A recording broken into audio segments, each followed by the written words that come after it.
vai explicar tudo isso para a gente, inclusive para você ouvinte que nos acompanha no YouTube da Rádio Jovem Pan News Fortaleza por meio de imagens e áudio. Quem explica para a gente detalhes sobre essa proposta e o impacto dela é o especialista em crédito consignado Gabriel Ramalho, a quem desejo boas-vindas e um ótimo dia, Gabriel. Seja bem-vindo. Bom dia, Luciano. Bom dia, Miguel. É um prazer estar aqui com vocês para poder falar desse assunto aí que tem movimentado muito, né, o noticiário desde a fala ontem do senador. E vamos explorar um pouquinho os impactos disso, qual que é o real motivo dessa sugestão do senador e assim por diante. Tá dando o que falar mesmo, viu? É verdade. Agora, Gabriel, quando o presidente do CPMI fala em suspender consignados, o que é que significaria isso na prática? Porque envolve bancos, envolve muitos aposentados e servidores. Sim. Quando ele fala de suspender o consignado, ele está falando de deixar de injetar na economia do país cerca de 5 a 8 bilhões mensalmente, com taxas de juros baixas, né? Os juros hoje do crédito consignado, ele gira em torno de 1,5 a 1,80 ao mês, para a população que muitas vezes é a que mais precisa. A população aí que às vezes depende do salário mínimo do INSS para poder sobreviver e usa o consignado muitas vezes para poder pagar contas, para poder comprar algum medicamento, para poder fazer uma reforma no final do ano. Então, basicamente, a gente está falando aí de limitar o acesso ao crédito barato para a população aí, para os beneficiários do INSS.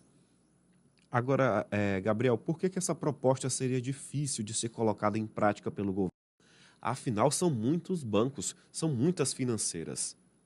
Sim, principalmente, assim, temos alguns motivos. Um deles, a questão desse valor que é injetado todos os meses na economia através do crédito consignado.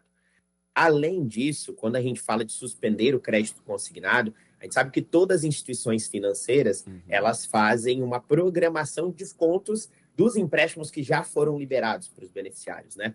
Na fala ali do senador, seu Carlos Viana, dá-se a entender, talvez, além de não poder liberar mais consignado, deixar de descontar parcelas de quem já contraiu, quem já paga empréstimos mensalmente. Isso representa aí um rombo grande no cofre dos bancos, que teriam aí, vamos dizer assim, 6 meses de carência para poder voltar a descontar as parcelas, uma vez que ela já tem um provisionamento dos descontos, né, desse crédito consignado. Então, seria um calote por 6 meses? Mais ou menos assim no popular? Em outras palavras, seria um calote por 6 meses. Afinal, eu acho que é válido ressaltar que desde a pandemia, 99% dos empréstimos consignados concedidos, eles são liberados para um beneficiário do INSS, primeiro, numa conta de titularidade dele. Isso é instrução normativa do INSS. Segunda coisa, através de uma assinatura digital com biometria facial. Ou seja, a pessoa tem que fazer ali a selfie, assinar o contrato digitalmente para poder receber o valor em conta. O que se dá a entender é que está sendo feita uma grande confusão pela CPMI do INSS, misturando desconto associativo, descontos de mensalidades, que é o tema principal da CPMI, com crédito consignado, que é empréstimo para o beneficiário, que é empréstimo com desconto no benefício e com o valor liberado diretamente na conta dele. Então, quando se mistura esses dois assuntos, acaba se virando um problema, porque coloca tudo na mesma cesta e na prática não é assim que funciona. Eu estava acompanhando, Gabriel, alguns parlamentares, inclusive, justificando essa ideia da suspensão, apontando para algo que você falou agora, fraudes e principalmente o assédio comercial que vários servidores aposentados sofrem quase que diariamente, recebendo ligações direto pelo celular. Isso se sustenta, na tua opinião, Gabriel? Eu acho pouco provável sustentar, porque justamente as instituições financeiras, quando a gente fala de empréstimo, né, é importante a gente separar crédito consignado, empréstimo consignado de desconto associativo, desconto de mensalidade.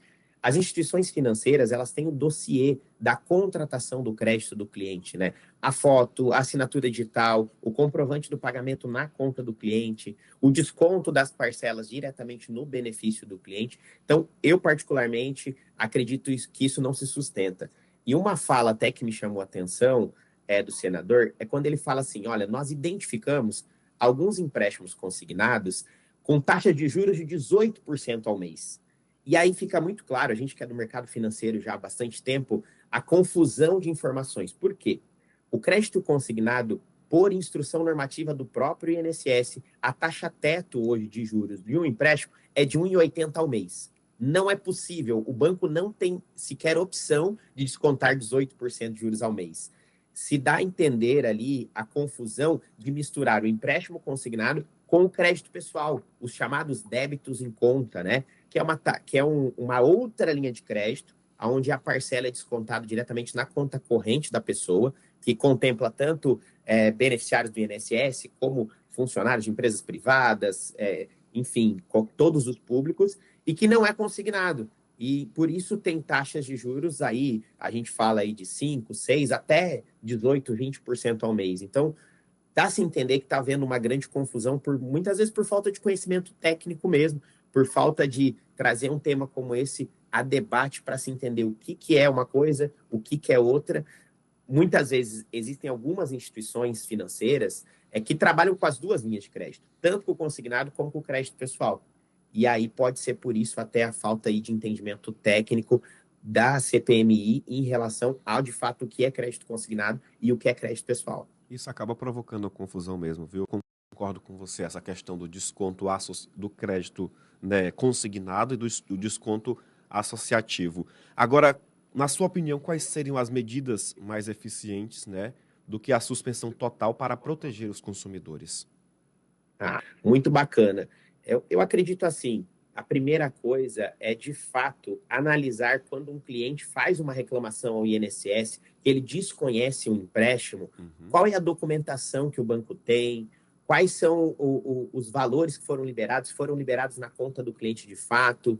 A gente sabe hoje que, infelizmente, existe uma prática muito abusiva de advogados prospectando clientes assim para entrar com ações, e muitas vezes um beneficiário do INSS ele não tem um entendimento técnico tão grande, né? Quando um advogado traz para ele ali uma oportunidade de entrar com uma ação pedindo uma revisional de juros, talvez de um empréstimo, e muitas vezes, por falta de entendimento, o advogado fala que é uma revisional de juros, fala que aquela pessoa vai ficar alguns meses sem pagar o empréstimo, e o advogado vai lá e entra alegando que o cliente desconhece o empréstimo que ele fez, que ele assinou, que caiu na conta. Então, acho que é muito importante a gente, como o governo, as instituições que estão envolvidas no mercado financeiro, ter ações preventivas para evitar a prática abusiva por advogados de estar entrando em contato com clientes para poder ofertar essa suspensão milagrosa de desconto dos empréstimos ou redução de juros, né?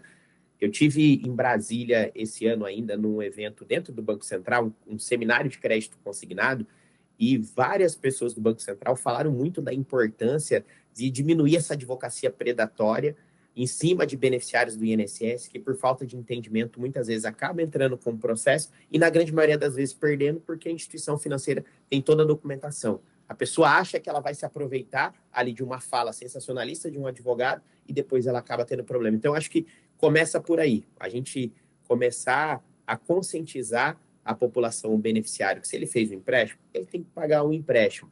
Evitar a advocacia predatória, que isso não é saudável. E, obviamente, né, sempre um beneficiário do INSS, ele procurar fazer um empréstimo consignado com uma instituição de sua confiança, com um correspondente bancário da sua confiança, com uma empresa que seja certificada, autorizada pela FEBRABAN, pelo Banco Central a trabalhar com crédito consignado. Isso evita e muito a reclamação ou uma contratação mal feita, vamos dizer assim, né? E analisar bem o contrato, inclusive as letrinhas, aquelas bem pequeninas, né? É isso. Isso é muito importante. Entender qual que é o valor que está sendo liberado, qual que é o valor da parcela que vai ser paga, qual que é o prazo de contratação do empréstimo, para a pessoa não se surpreender depois. O crédito ele é bom se ele é usado de forma consciente, se ele é usado muitas vezes para pagar contas com juros maiores, é utilizado para fazer algum investimento, uma reforma, adquirir um bem, um patrimônio, uma casa, um carro, um terreno. Aí sim ele é saudável, mas, como você falou, analisando no detalhe todas as cláusulas ali do contrato para poder fazer o crédito de fato de forma consciente e não se surpreender depois com nenhum desconto aí indevido, vamos dizer assim. Conversamos com o Gabriel Ramalho, especialista em crédito consignado e capacitação de correspondentes bancários. O Gabriel já atuou em grandes empresas e hoje é um nomes mais influentes desse setor, por isso que ele tem essa certificação para falar sobre esse assunto e foi o nosso convidado de hoje aqui na Rádio Jovem Pan News.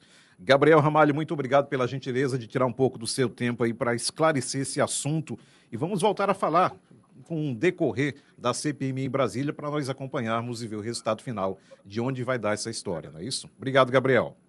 Obrigado, Luciano. Obrigado, Miguel. A gente está sempre à disposição aí para poder esclarecer esses assuntos sobre o mercado financeiro, economia, crédito consignado. Um forte abraço a vocês e a toda a audiência. Muito obrigado, meu amigo.